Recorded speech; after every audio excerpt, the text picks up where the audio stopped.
السلام عليكم. اليوم راح أقرأ لكم شوية من كتاب جلسات نفسية، جزء كيف تضع الحدود دون أن تؤذي الآخرين. ماذا إن كنا من أولئك الذين يجدون صعوبة بالغة لإخبار من يضعون آمالهم فينا ويلقون بمطالبهم وواجباتهم على أكتافنا؟ إننا لا نمتلك رفاهية الاختيار ولا المساحة الكافية لتحمل المزيد. لتجنب مثل هذه المواقف المحرجة يجب علينا أن نتعلم بعض الخطوات البسيطة التي قد تساعدنا في تحديد ووضع الخطوط البارزة لأنفسنا.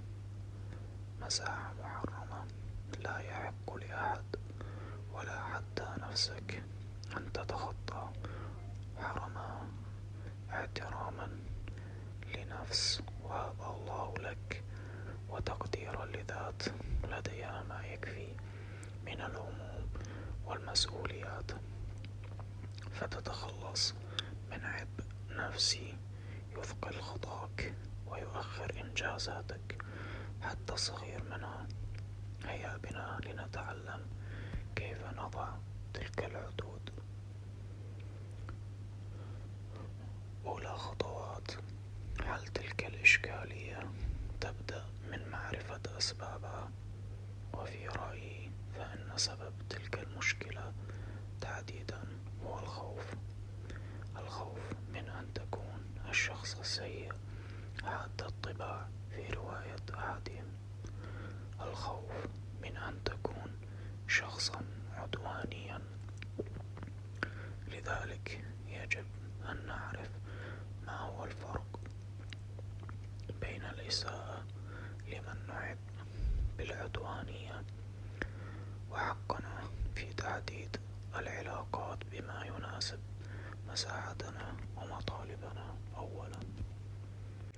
وتذكر دائما أن بعض الأنانية مطلوبة، خاصة إن كان نقصها يسبب لنا الألم النفسي وعدم القدرة على تقدير ذاتنا ونقصان الإنجاز. فما الفرق بين الشخص العدواني والشخص المدرك لحقوق نفسه؟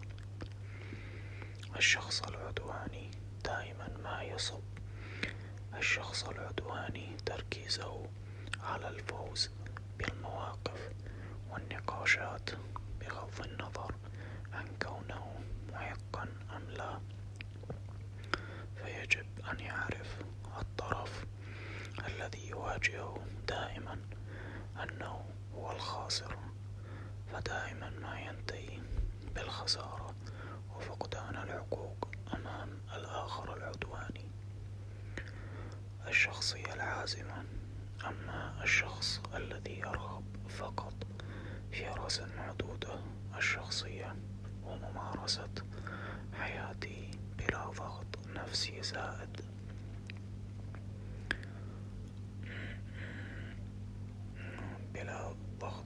زائد يصب تركيزه في نقاشه للوصول إلى نقاط حيادية عادلة دون إجحاف للطرف الآخر أو نقصان قدره في قلبه ومشاعره. فهو يعلم جيدا أن لكل منا حقوق ومشاعر واحتياجات إنسانية طبيعية ممن نحب، ولكن يظل ذلك مقننا في مساحة لها حدود واضحة. يتوجب على من يحبنا بصدق أن يحترمها ويقبلنا خارج حدودها كما يقبلنا داخلها.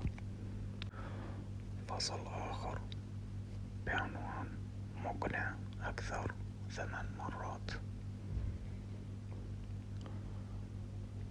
ننتقل إلى الدرس العملي المهم، وهي أسرع وسيلة مقنعة لمن حولك لكي يستقبلوا منك كلمة لا. عندما تريد أن ترفض طلبا فتجنب تماما أن تضيف إلى كلامك لو كنت أستطيع أن أفعله لفعلت، وذلك حسب دراسة نشرت في أمريكا سنة 2012 وجدت أن الناس يقتنعون بتعبير لن أفعل أكثر من 8 مرات من لا أستطيع. يجب أن تعرف من أنت.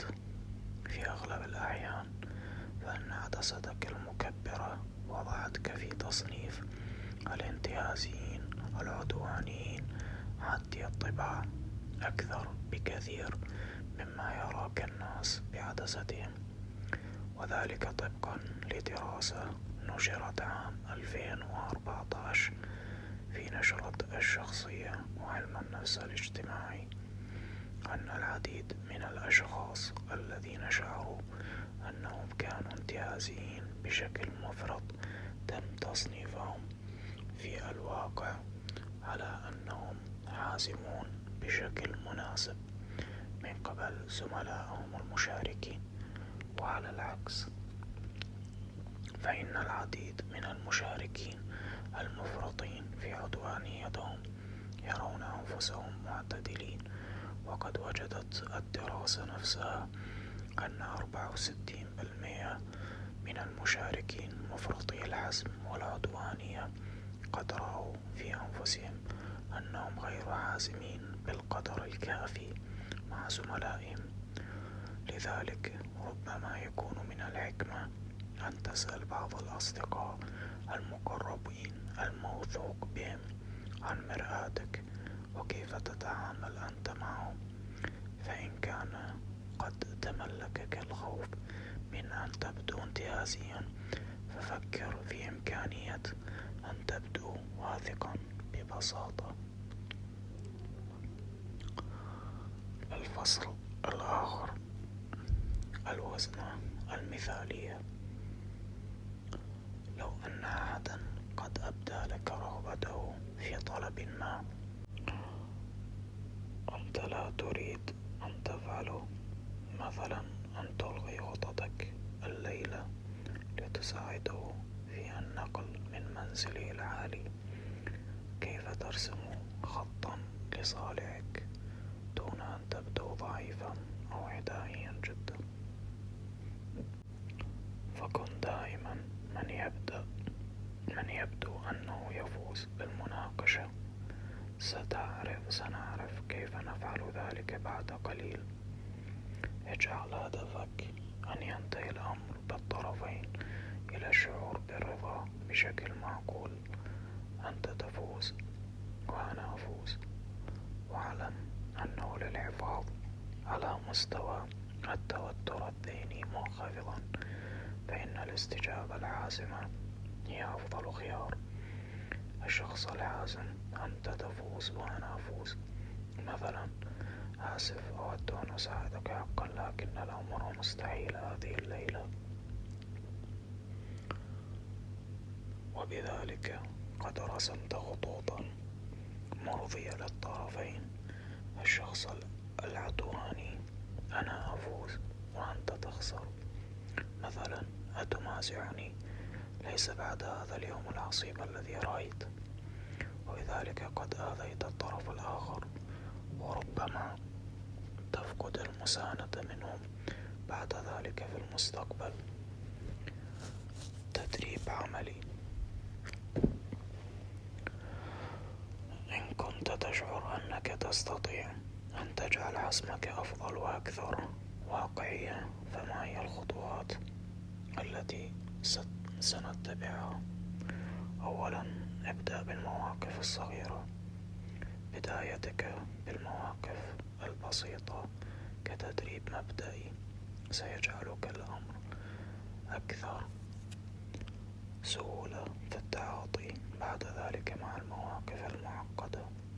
التمرين: العمل على وضع حدود أمام نفسك في المرآة أو أمام صديق موثوق فيه فتصبح أكثر راحة واتفاقا مع شتى أنواع كلمات الرفض. تذكر أن العزم هو مهارة سلوكية، والمهارة تحتاج إلى تدريب مستمر لتتحسن وتتطور. مع الوقت من المفترض أن تجد نفسك أكثر قابلية وأكثر راحة مع قول كلمة لا.